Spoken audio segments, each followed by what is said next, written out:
let's go to the cylinder. Now I'm just going to outline, much like how we outlined what was going to happen to the sphere. Let's figure out what's going to happen to the cylinder. Now for the cylinder, the polygons are doing something like this as a wireframe. And then we're going to have a little bit of a bevel on the edge so it's not super sharp. And it kind of meets like a pie on the top. So in this case, if the light is up over here and there's a bevel, there's going to be a nice little highlight there. And the way a cylinder works is it's going to have the lightest part of it here and a fall off this way and a core shadow there. And sometimes you could see another core shadow on this side depending on the angle.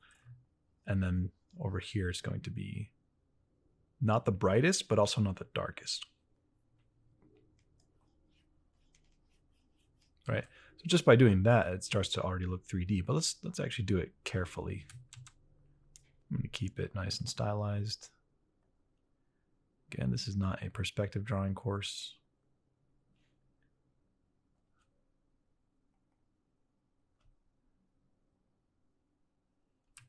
I'm going to fill that in with that 80% color.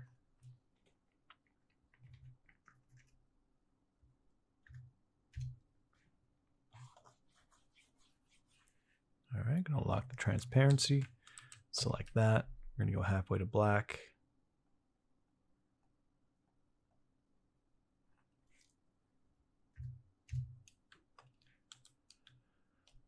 All right, yeah.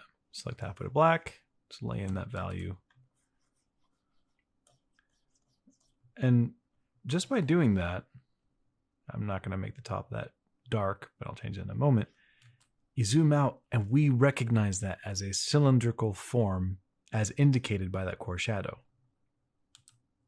Could even emphasize it a little bit with a bit of darkness. Let's make that top part a little bit brighter. And we want the form to kind of roll, meaning I don't want this 80% value to be the same all the way to the edge. I want just a bit of an indication that there's a fall off on the other side too. Going to add a bit of bounce light on this side and create a nice little gradient on the top there so it's darkest at the furthest point.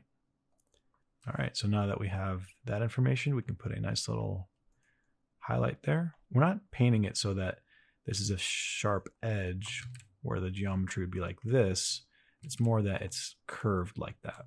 And the more you practice that, I think the better understanding you have of what light is doing, even at the subtlest bevels. Go ahead and take this and merge it into the line work. I'm gonna have a little bit of fun using the mixer brush tool over here and just blend all that in.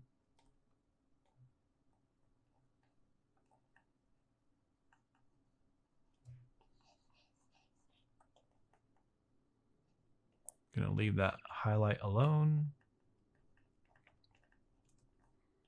for a nice little stylized cylinder.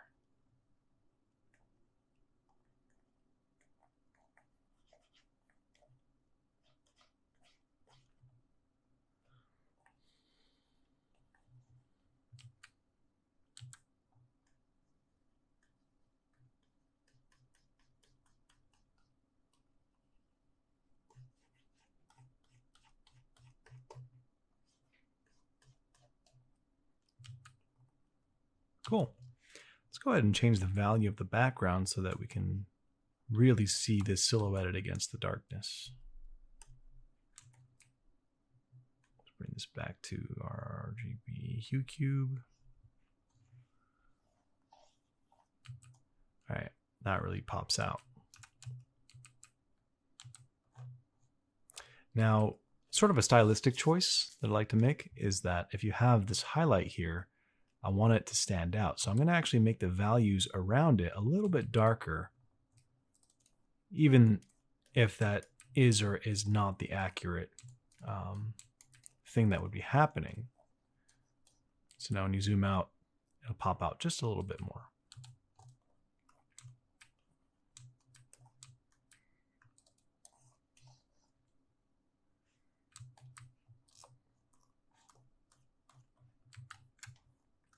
And depending on where that light source is, there could be a reflection like that going down on the actual cylinder, depending on the material, of course. If this is more metallic, it would be a sharper reflection. If not, it would not be a sharp reflection.